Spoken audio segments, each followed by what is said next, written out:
Burkina Faso once had a reputation as being a relatively calm area in an otherwise restive Sahel region until it was hit by attacks linked to jihadists nearly a decade ago. Now, a surge in attacks in the West African nation has caused hundreds of thousands of civilians to flee their homes, many of them now seeking asylum in Ghana. As CGTN's Nabil Ahmed Rufai reports, Ghana's refugee board is calling for more humanitarian aid to support the refugees from Burkina Faso. Daamata Yenboni fled from her village in Burkina Faso early this year after attacks by suspected terrorists.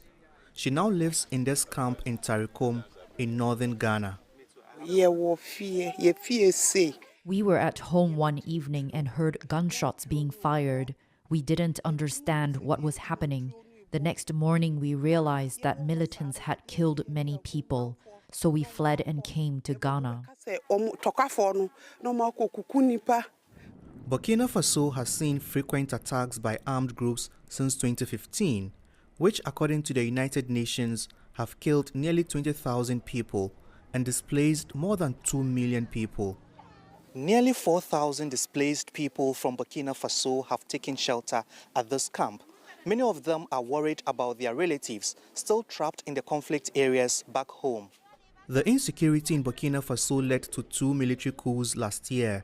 The junta leaders who carried out the overthrow said they wanted to tackle the insurgencies head-on.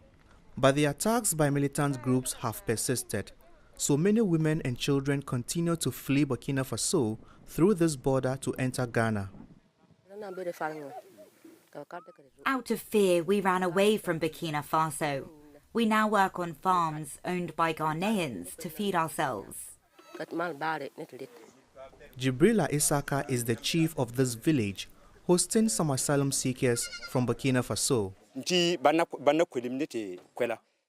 Some of the refugees don't want to go to the camps set up by the UN and the government of Ghana. They want to live in this village and work on the farms, but we are unable to build houses to accommodate them, so they sleep in the open, which is not safe.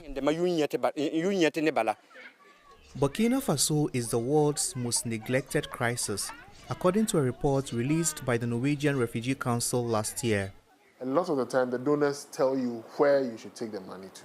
And so they can give the money to UNHCR, but they tell them take it to Ukraine or take it to Gaza, go and assist people in Chad. So those are some of the complications that come and the conditions that come with funding. And for some reason, the Burkina situation has not been prioritized. Analysts are concerned that West African countries, including Ghana, Togo, and Cote d'Ivoire, face threats of jihadist spillover from Mali and Burkina Faso. ECOWAS has to be very interested in it, and it has to go beyond the fact that the military is in charge in that country and put in place the right protocols and, of course, the right measures to help the Burkinabe authorities, despite the fact that it's under a military regime, to counter the threats. As the insecurity in Burkina Faso lingers, some of the refugees want to make Ghana their permanent home, but Daamata Yenboni yearns to return to reconnect with her family. Nabil Ahmed Rufai, CGTN, Tarikom, Northern Ghana.